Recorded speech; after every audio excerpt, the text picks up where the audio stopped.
कौन कहता है कि आसमां में सुराख नहीं होता, एक पत्थर तो तबीयत से उछालो यारों। नमस्कार, उदय इंडिया एडिशन में स्वागत है आपका। मैं हूं अंशुमान आनंद।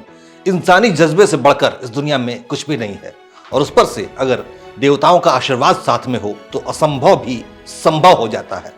उत्तराखंड का टनल रेस्क्यू ऑपरेशन इंसान के दृढ़ चट्टानी हौसले और दैवीय आशीर्वाद का प्रत्यक्ष प्रमाण है। 12 नवंबर यानी दिवाली वाली सुबह उत्तराखंड के सिलक्यारा में बन रही एक टनल का एक हिस्सा अचानक धंस गया था, जिसमें 41 मजदूर अंदर ही फंसे रह गए थे। ये टनल 12,000 करोड़ रुपए की लागत से बन रहे 890 किलोमीटर लंबे 4 धाम प्रोजेक्ट का हिस्सा है। इसके तहत उत्तराखंड में मौजूद 4 अहम धार्मिक स्थलों को डबल लेन हाईवे से जोड़ा जा रहा है। काम के दौरान हादसा हुआ। 41 मजदूरों के फंसने के बाद पूरे देश की सांसें अटक गई थी।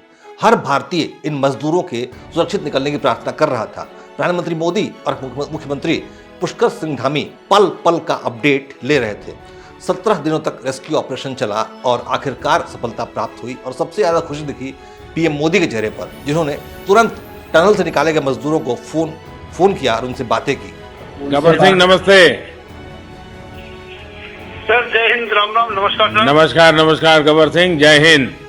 देखो गब्बर सिंह, मैं तुम्हें तो विशेष रूप से बधाई देता हूं, क्योंकि मुझे डेली रिपोर्ट हमारे मुख्यमंत्री जी बताते थे कि आप दोनों ने जो लीडरशिप दी और जो टीम स्पिरिट दिखाया, मुझे तो लगता है शायद कभी किसी यूनिवर्सिटी को एक केस स्टडी तैयार करना पड़ेगा कि गब्बर सिंह नेगी गांव का व्यक्ति, उसमें वो कौन सी लीडरशिप क्वालिटी है कि इससे संकट के समय में भी अपनी पूरी टीम को संभाला। और आप तो लोकल होने के कारण आप बहुत आसानी से चीजें समझा भी पा रहे थे। तो मैं आपकी तरफ से सुनना चाहूंगा गब्बर। बहुत बहुत धन्यवाद सर, थैंक यू सर आप लोगों का। सर ये सब आप लोगों का आशीर्वाद था सर, आप लोगों ने हमारा हौसला बढ़ाया सर। हमारे माननीय मुख्यमंत्री पुष्कर सिंह धामी साहब हमसे बात करते थे सर, वो हमसे हमारे कॉन्ट्रैक्ट में बराबर बने रहते थे सर। और हमारी पूरी कंपनी की टीम लगी हुई थी सर। ये कंपनी हमारी फैमिली की जैसी थी सर। कंपनी की तरफ से भी सर कोई कमी नहीं हुई सर हमारे। उन्होंने किसी तरह कोई कसर नहीं छोड़ी, दिन रात एक किया सर। हमारी सेंट्रल गवर्नमेंट भी सर हमारे साथ में रही, उनके सारे कर्मचारी एकदम दिल से लगे रहे सर हमारे साथ में। हमारी स्टेट गवर्नमेंट भी हमारे साथ में पूरी बराबर बनी रही सर। हमारी एनडीआर की टीम, एसडीआर की टीम, उन्होंने बराबर हमारा हौसला बढ़ा के रखा सर। वो लोग तत्पर डे नाइट एक किया सर, दिन रात उन्होंने मेहनत की सर और हमारा हाल चाल लेते रहे सर। इसलिए सर हमारा मतलब आप जैसे हमारे देश के प्रधानमंत्री रहे सर। आप जो है जब बाहर से हमारे देश के अदर कंट्री से आप लोग खींच के इंसान को बचा के ला सकते सर, तो हम तो सर अपने घर में थे, इसलिए हमें कोई दिक्कत नहीं सर। यहाँ पे हमारे भगवान मतलब भोगनाथ बाबा जी है सर, उनके ऊपर भी सर हमें बहुत विश्वास था और उनकी कृपा भी हमारे पास और हमारे सारे दोस्तों के ऊपर बनी रही सर। और ये जब ये हादसा हुआ था तो कई बड़ी मशीनें लगाई गई थी, जिनमें 25 टन की ऑगर मशीन भी थी। जिसके बाद सोमवार यानी 27 नवंबर से रैट होल माइनर्स की मदद ली गई। इसके पहले की सारी कोशिशें असफल रही थी। रैट होल माइनर्स ने 800 मिलीमीटर के पाइप में घुसकर ड्रिलिंग की और ये रैट होल माइनर्स टनल में फंसे मजदूरों को बचाने वाले हीरो के तौर पर उभरे। उन्होंने हाथ से 60 मीटर तक ड्रिलिंग की। ये बारी बारी से पाइप के अंदर जाते थे, फिर हाथ के सहारे छोटे छोटे फावड़ों से खुदाई करते थे और फिर ट्रॉली से एक बार में करीब 2.5 क्विंटल मलबा लेकर बाहर आते थे। रैट माइनिंग का मतलब ही है छेद में घुसकर चूहे की तरह खुदाई करना। हालांकि भारत में तकनीक बैन कर दी गई है, लेकिन मुश्किल समय में जब देश की इज्जत दांव पर लगी थी तब यही प्रतिबंधित तकनीक काम में आई थी।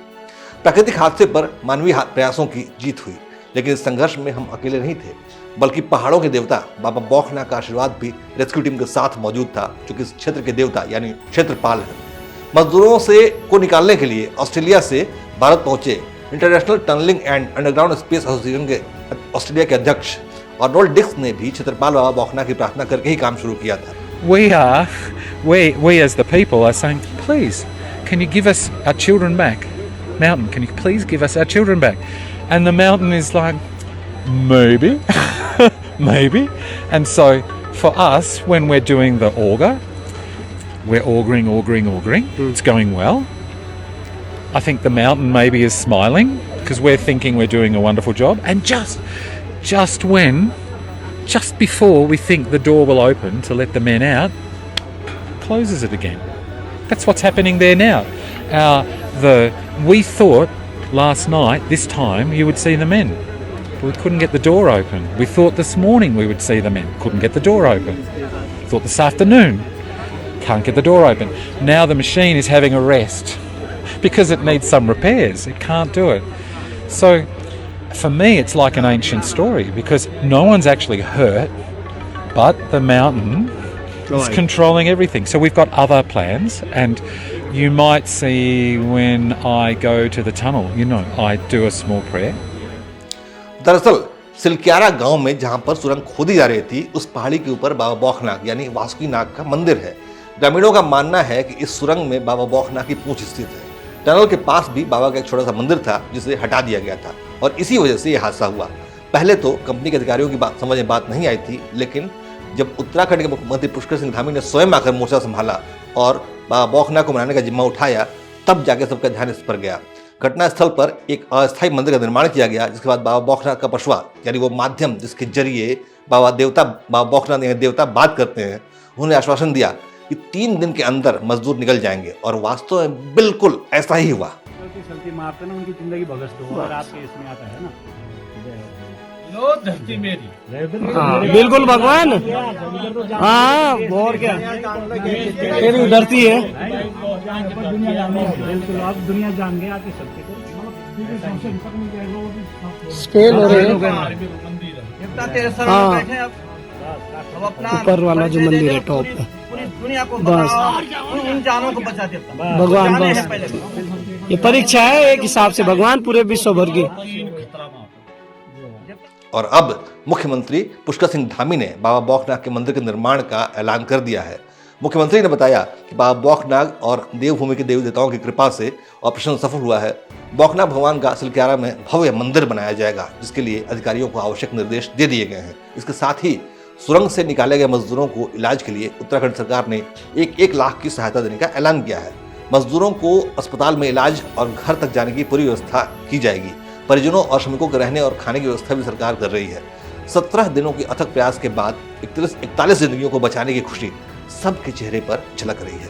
इस घटना ने देवभूमि उत्तराखंड के देवताओं की शक्ति को एक बार फिर से स्थापित कर दिया है। मनुष्य की शक्ति और देवताओं की भक्ति ने असंभव कार्य को संभव बना दिया है। कौन कहता है आसमान में सुराख नहीं हो सकता? एक पत्थर तो तबीयत से उछालो यारो। जय हिंद, जय भारत।